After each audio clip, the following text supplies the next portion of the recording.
Hi, I'm back, and this is going to be section 2 out of chapter 3, and this is going to be polynomial functions and their graphs. And I need to be completely transparent here because what you're going to start noticing is this chapter is not mathematically difficult at all right? But what makes this chapter difficult is the fact that we're going to be learning a lot of definitions, all right? We're going to be learning tons of definitions. Maybe if I write that better, it'll be a little bit more legible. So we're going to learn a lot of definitions, and we're also going to learn how to apply them, okay? Because everything that we've studied so far in terms of like finding, let's say, x or y intercepts or a vertex or something like that, if you've ever noticed, it's always been like the functions f of x equals 3x minus 1, which is a linear function, or f of x equals x squared minus x minus 6, which is a quadratic function.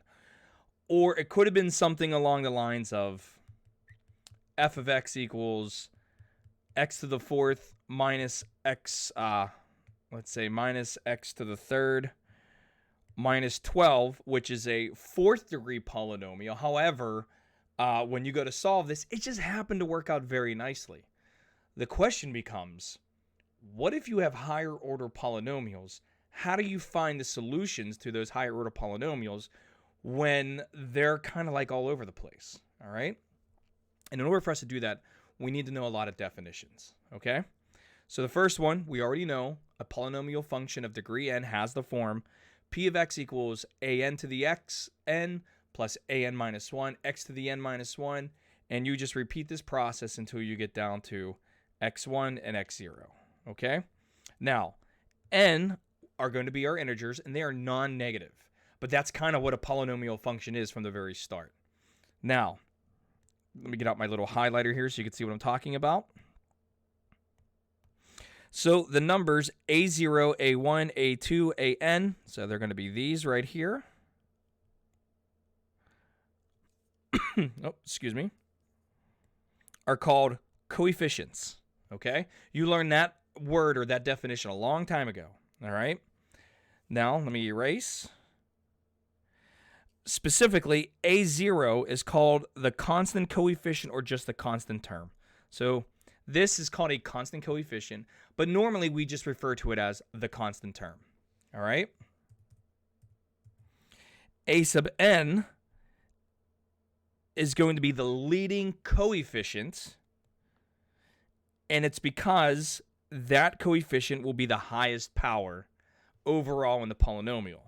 So here I have some examples of polynomials. P of x equals 4x minus 1. That is a degree of 1. We call it linear. The leading term is 4x. The constant term is negative 7. Then I'll do this one right here. P of x equals 2x to the third minus 6x squared plus 10. That is the degree of 3. We call this cubic. The leading term is 2x to the third. Constant term is 10, and so forth. Okay, like I said, a lot of definitions and just understanding what you're looking at.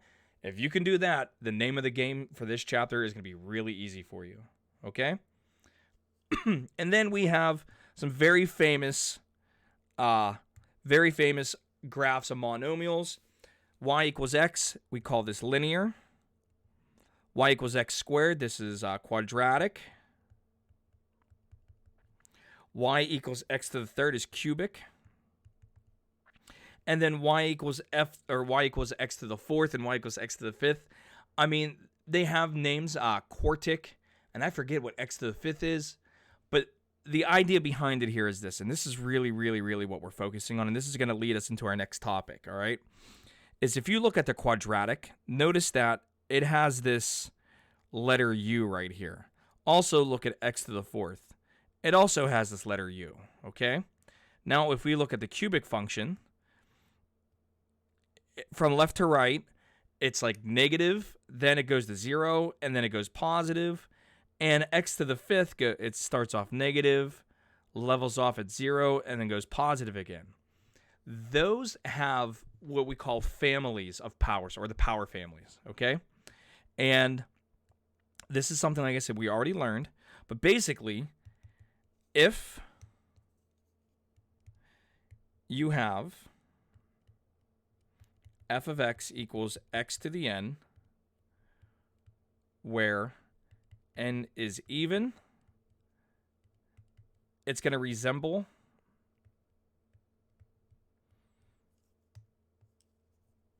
x to the second.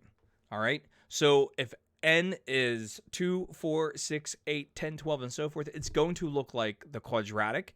It's just what ends up happening here, and I'm going to go ahead and erase this, is where the vertex is, that like letter U part, the higher the degree, the flatter it gets. All right. Same thing if you have f of x equals x to the n, where x is odd. It's going to resemble x to the third. And once again, if you just look at x to the third and x to the fifth, it's negative.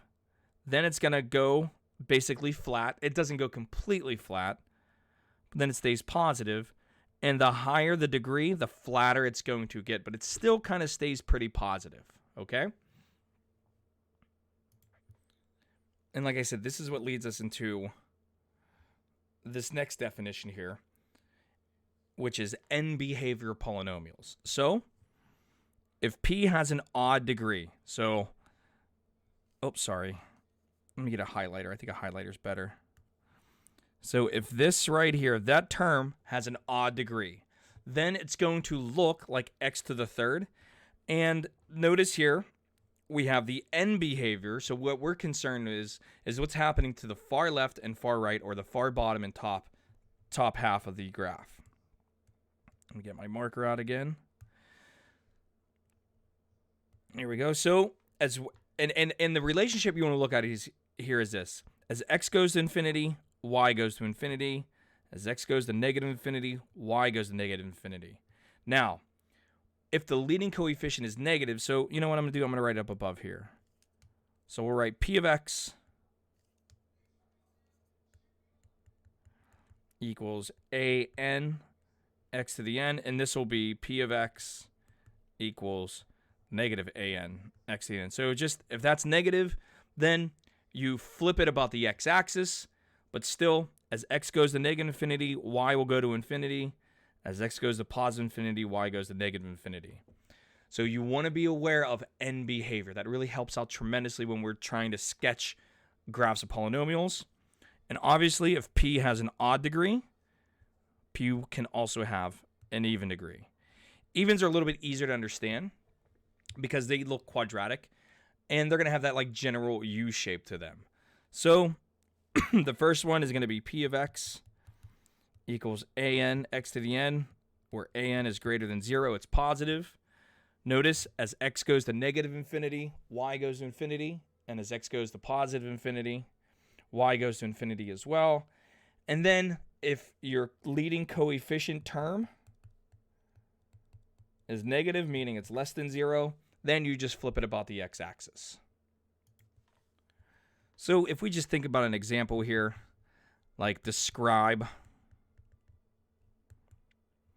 the n behavior of, let's say, p of x equals negative 2x to the fourth plus x to the third minus x squared plus x minus 1/2. Then really what I'm asking is, as x goes to infinity, what is p of x going to? And as x goes to negative infinity,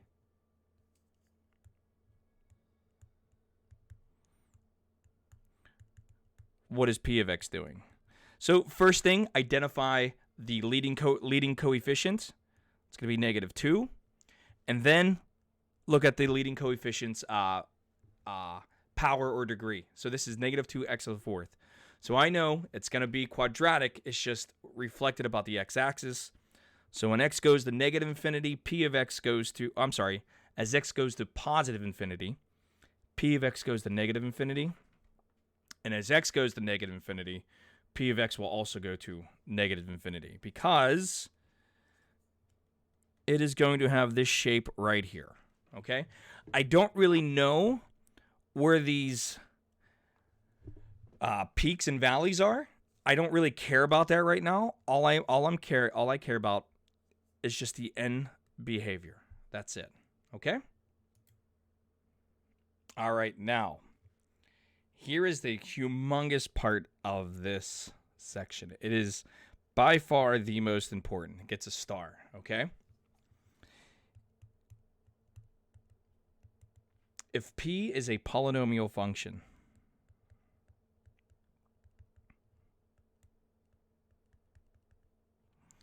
then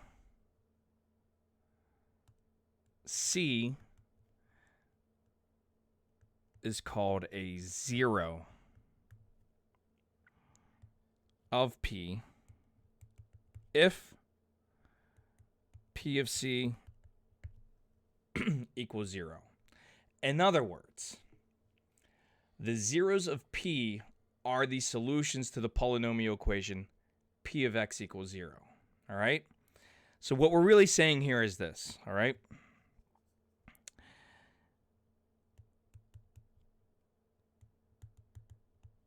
If I wanted to find the zeros to P of X equals X squared plus X, okay? What we could do here is we could say, well, P of X equals X times X plus 1. All I did was just factor it. Now, what we're saying is if P is a polynomial function, well, this is a polynomial function, P of X, so check. Then C is called a zero of P if P of C equals 0. In other words, if I can find this number right here, and when I substitute it back into the polynomial,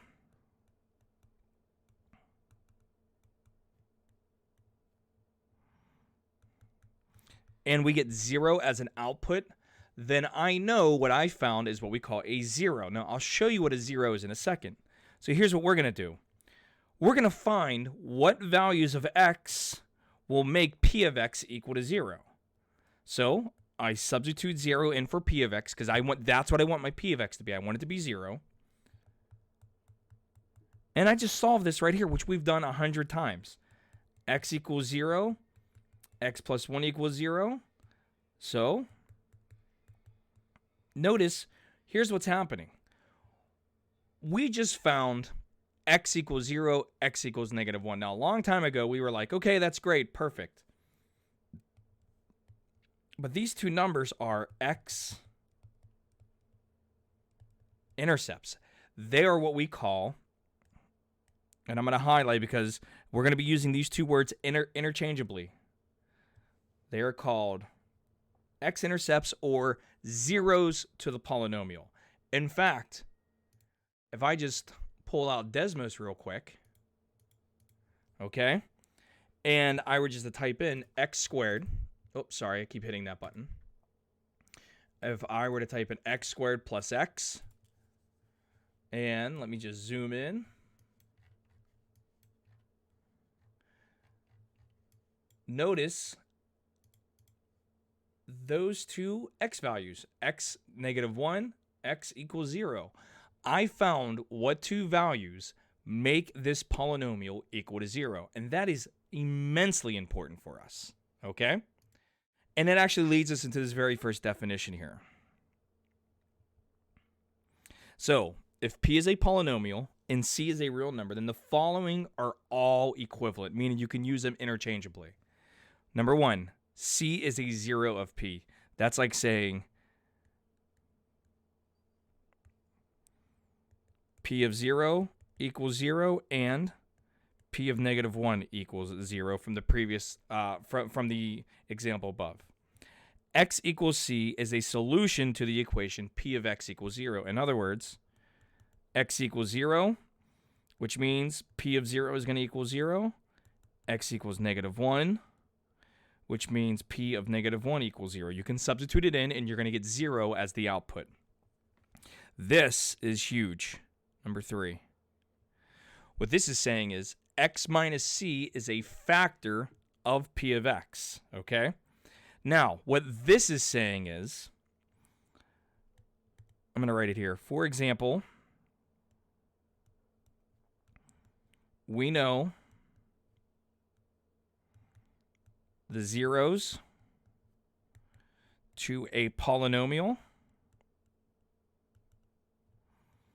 are 1 and 2. Find the polynomial. Okay, and this is a very broad question here. Technically, I should be more specific. I should say the leading coefficient. You know what? I might as well. A sub n is greater than 0. So we know it opens up, all right? Meaning it's positive. Well, what 3 is saying here is this. We know that at x equals 1 and x equals 2, we have x-intercepts, which means x minus 1 and x minus 2 are going to be factors of this polynomial p of x that I am trying to find.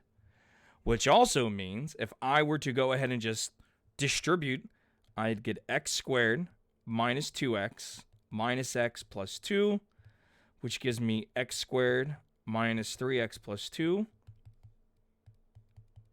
Has to be my polynomial. Well, let's check. Let's make sure. So remember, I said that our polynomial has x-intercepts of 1 and 2. So x squared minus 3x plus 2. And notice there are my zeros right there, 1 and 2 respectively. So here's what's happening. Our entire math existence so far, I've always given you polynomials and I said factor this or solve for x or find the x-intercepts. But I never ever said, here are the x-intercepts, tell me what the original polynomial was. It's like playing Jeopardy. I'm giving you the answer. I want you to tell me what the question originally was.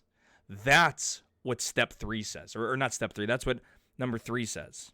And then finally, number 4, C is an x-intercept of the graph of P, which we've seen that 100 times already. All right? So this is, and I cannot stress this enough. This is huge, what we're talking about. Because what we can do now is, given a technique that you already know how to do, I didn't tell you what it is yet, but given that technique, you are going to be able to find solutions to any polynomial regardless of the order. So far, you got to be honest with yourself. The only things that you really know how to find x value wise are linear equations, quadratic equations, and if they're higher order, like x to the third or x to the fourth, they are very, very special because you can factor them. But I've never given you one that you couldn't factor yet. And that's going to be happening here within the next couple sections. The next theorem I want to talk about here is the intermediate value theorem. Once again, it's all about definitions here, everybody. You got to make sure you know these definitions. These should be written on a separate sheet of paper, and you should study them until you know what they say and you understand what they're saying to you. So the intermediate value theorem just says this. If P is a polynomial function and P of A and P of B have opposite signs, then there exists at least one, could be more, but at least one value of C in between A and B for which P of C equals 0. Here's what it's saying, okay?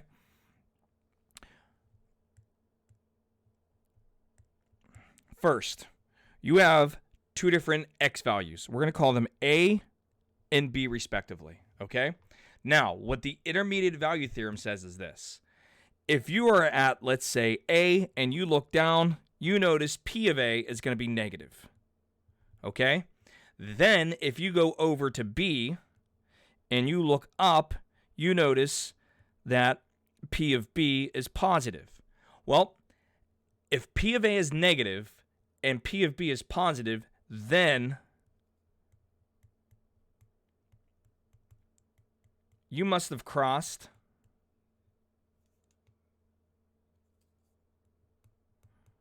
the x-axis. Because if you think about it, the only way, and I'm going to get out a different color here so you can see. We'll use blue.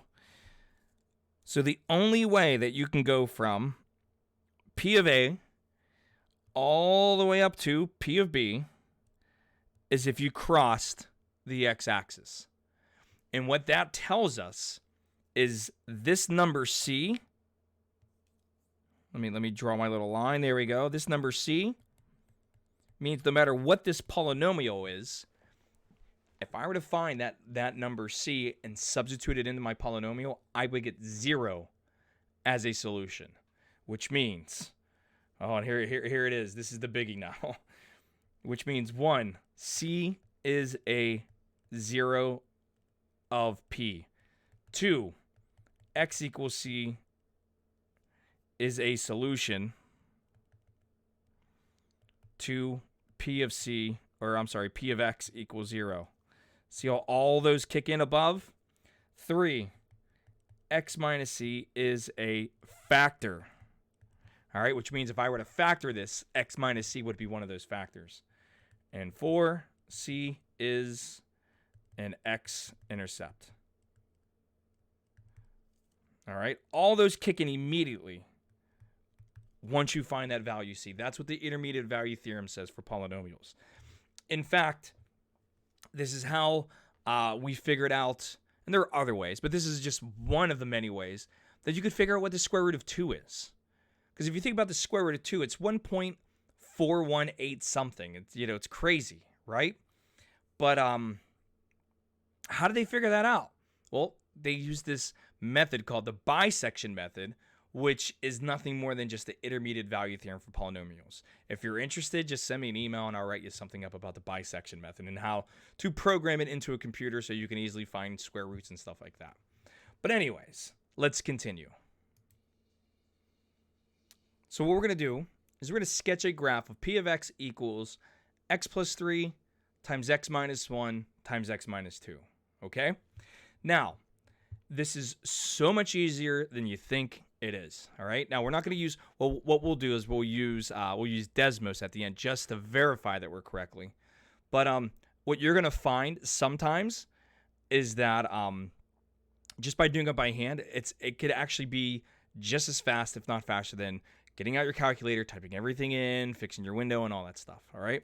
So here's how we do this. First, we're just going to draw a number line. And we're going to label our zeros. So our zeros are going to be -3, 1, and 2. Because remember, x minus C is a factor. Thus, C is what we call a 0. So this x plus 3 is really, and I'm going to write it underneath for us, is really x minus -3, and then x minus 1, and then x minus 2. So my zeros are going to be -3, 1, and 2. Okay? Now, I put them in order, which means we have 4 regions. Okay? We have -infinity all the way up to 3. Then we have -3 to 1. Then we have 1 to 2. And then we have 2 to infinity. Now, also, if you look at x, and x, if we were to multiply all these out, you would get x to the 3rd. So this is cubic.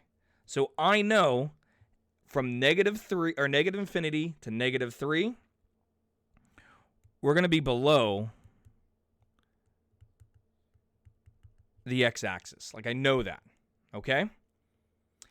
And from 2 to infinity, I'm going to be above the x-axis. And how do I know both of these? That's the end behavior of P of X equals x to the n, where n is odd. Like I can look at this and tell you that's exactly what's going to happen. The question becomes, what is going on in between -3 to 1 and from 1 to 2? Well, it's actually a lot easier than you think. All right? All you need are test points. So watch what I do here. I'm going to create like a little table, and it's not, and this is just for, just for us. All right, so here's our table. Here I'm going to write interval. Okay. And then here I'm going to write x plus 3, x minus 1, x minus 2. And then I'm just going to write our result. All right. Now, I'm going to pick a number in between -3 and 1. And there is one number that just happens to be in between -3 and 1, and that's going to be 0. So for the very first row, I'm just going to write this out so you can see exactly my thought process. If I let x equals 0, then here's what I'm going to get. 3 times -1 times -2, which is going to equal +6. Now, I'm going to be 100% honest with you. I can care less what the number is. I don't care that it's 6. What I want to know is that sign. Because that sign tells me if x is 0, then my output is going to be a positive number, which means I'm going to be above the x-axis.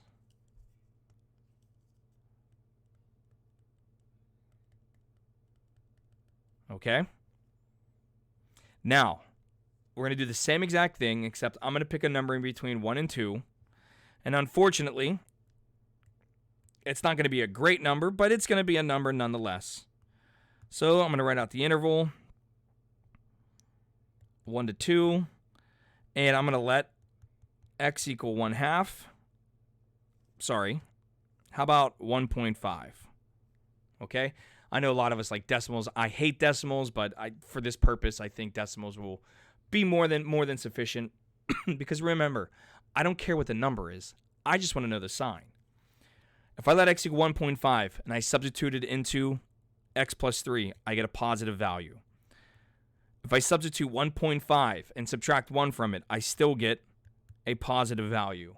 However, if I substitute 1.5 in for x, 1.5 minus 2 is a negative number.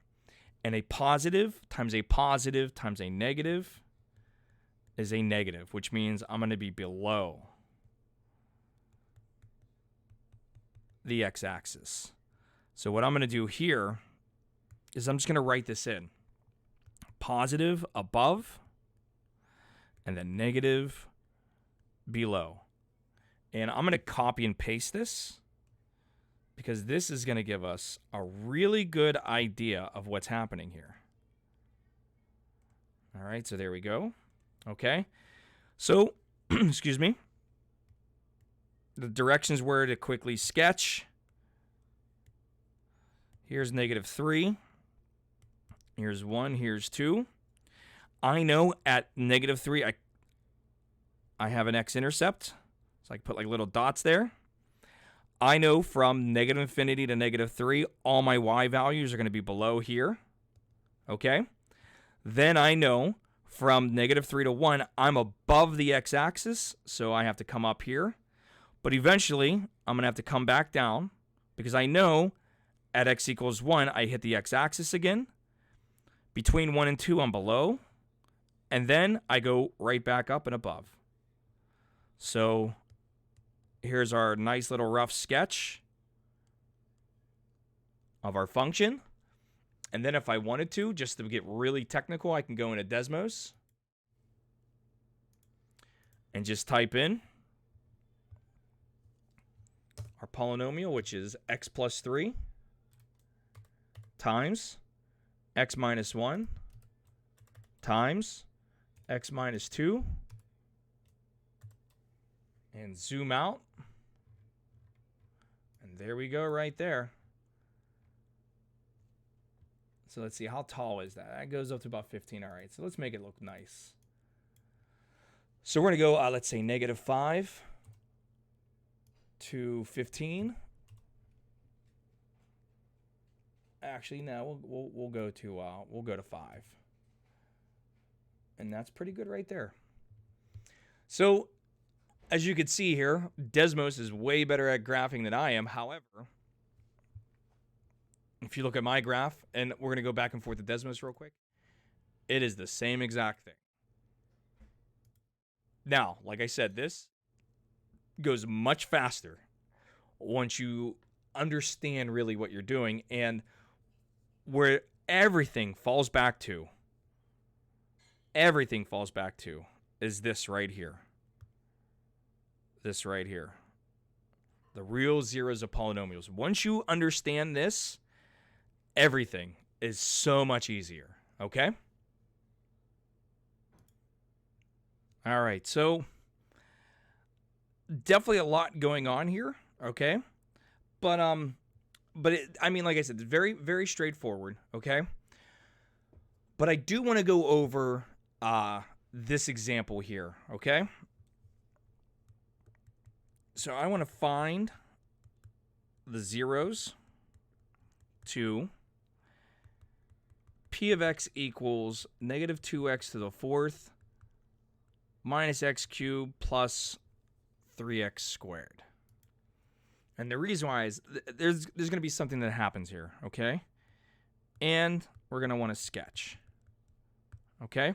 So real quick, so far, the only thing that we really know how to do to find zeros is the factor. So I'm going to factor negative 2x to the fourth minus x to the third plus 3x squared. When I go ahead and factor this, I'm going to get negative x squared times the quantity 2x plus 3 times x minus 1. All right. If you need to factor or remember how to factor this, go back into, I think it's week 1 or week 2. You're going to see factoring polynomials video, so definitely check that out. But from here, we're going to go ahead and we're going to find each one of these zeros. So I get negative x squared equals 0, 2x plus 3 equals 0, x minus 1 equals 0.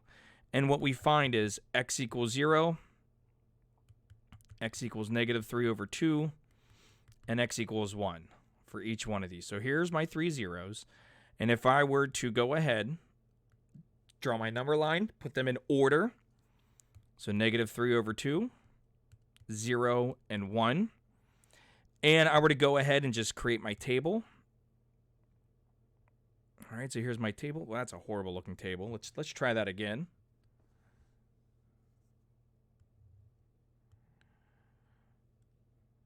All right, that's looking better. Okay. Across the top, we got our interval. And I'm just going to play fast and loose. I'm going to just label these A, B, C, and D. So we got A, B, C,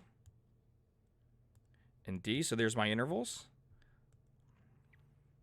Then in the middle here, I'm just going to go ahead and write out my factored form, which would have been negative x squared times 2x plus 3 times x minus 1. And now I'm just going to write my result. Because like I said, I really want to know what's happening. Now, before we do anything, notice this is x to the fourth, and it's a negative out front. So the end behavior, that is going to help me out with intervals A and D automatically. So the end behavior is going to be as x goes to negative infinity, my result's going to be below the x-axis. And then when x goes to positive infinity, my result will be below the x-axis again. Okay? If you want to, go ahead and prove it to yourself. Let's say we're going to let x equal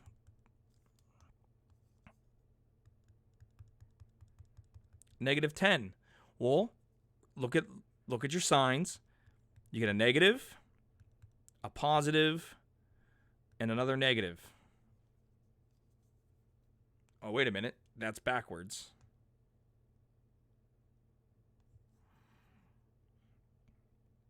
You're going to get a negative, another negative, and a negative. So a negative times a negative is a positive, and a positive times a negative is a negative. Now, before I move on, I just want to make sure that you understand how I got that. Negative 10 to the second times 2 times negative 10 plus 3 times negative 10 minus 1. first. I'm going to go from left to right and just highlight and do some mental math. Got to do exponents first. So negative 10 to the second power is 100. However, you have a negative out front right there. So that's going to be negative. 2 times negative 10 is negative 20. Negative 20 plus 3 is negative 17. It is still negative. And then negative 10 minus 1 is negative 11, and it's still negative. And a negative times a negative times a negative is another negative. That's how this is working. Now, I'm going to go ahead and do intervals B and C because we already know D is going to be negative as well because of end behavior. So you can save yourself a lot of work just by understanding end behavior. Okay? Now, in between negative 3 over 2 and 0 is negative 1. So I'm going to substitute negative 1 into each of these. So you get negative 1 squared. So let's see. This is going to be negative out front. This will be positive, and this will be negative. So a negative times a negative is a positive times a positive. So your result here is going to be positive. And then in between C, 0 and 1, we could pick 1/2. So this is going to be, let's see here. This will be negative. Then we get a positive and another negative. But that is going to be positive. Well, that's really interesting when you think about it. All right? So let me draw my number line here.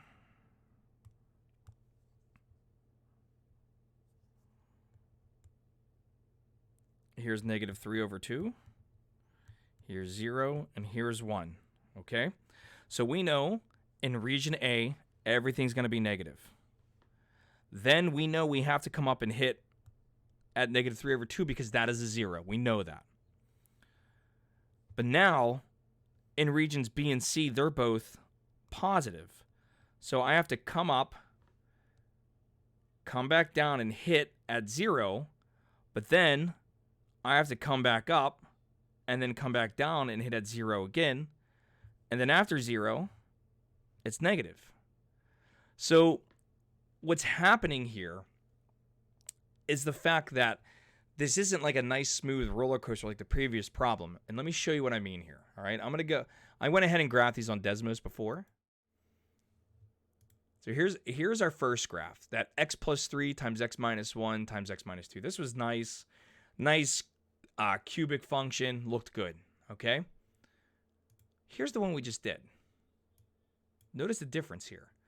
I still cross at negative 1.5, which is negative 3 over 2, all right? But then at 0, I hit the x-axis. Notice all of my values in between negative 3 over 2 and 0 are all positive. And then in between 0 and 1, they're all positive.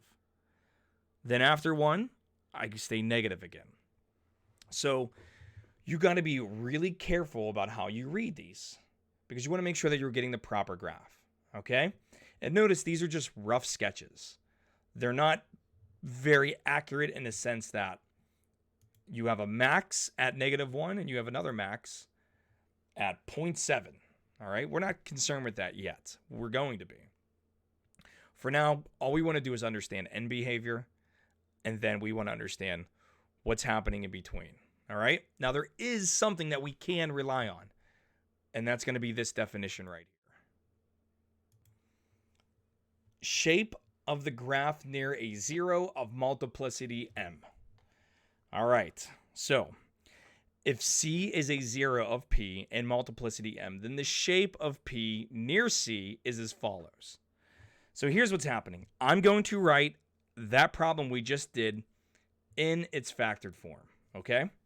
So we actually ended up with P of X equals negative X squared times, what was it, 2X?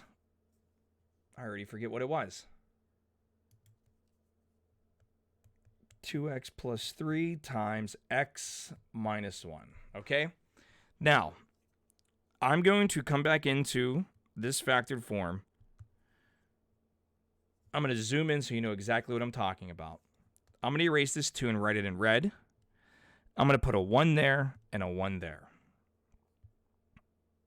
Now that you know what I'm talking about, we can look at this definition now.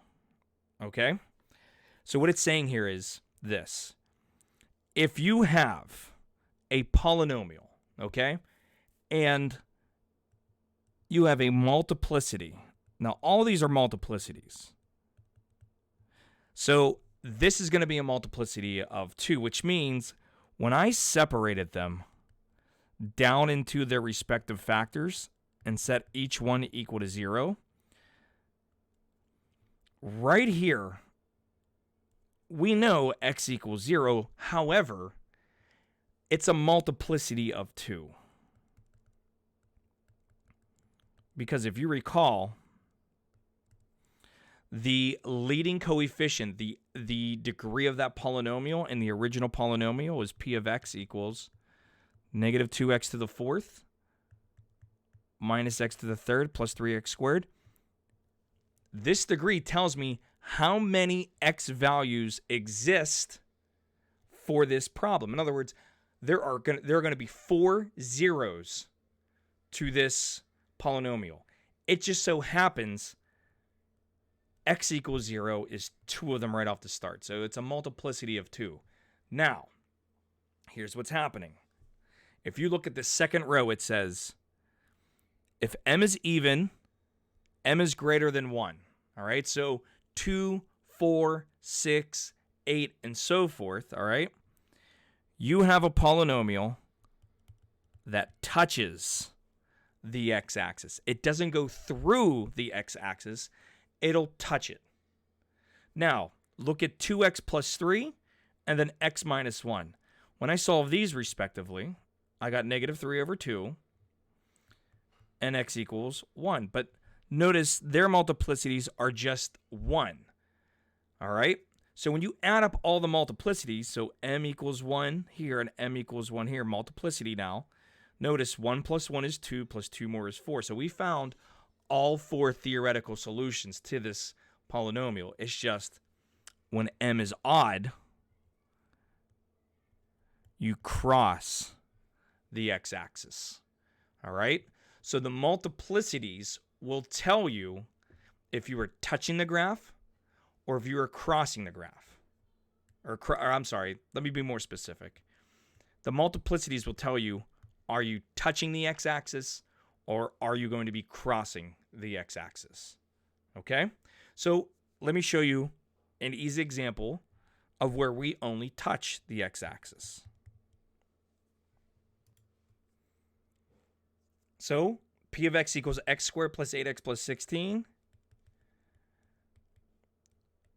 Find the zeros, multiplicities, and sketch. All right. So first, we're going to go ahead and factor this polynomial.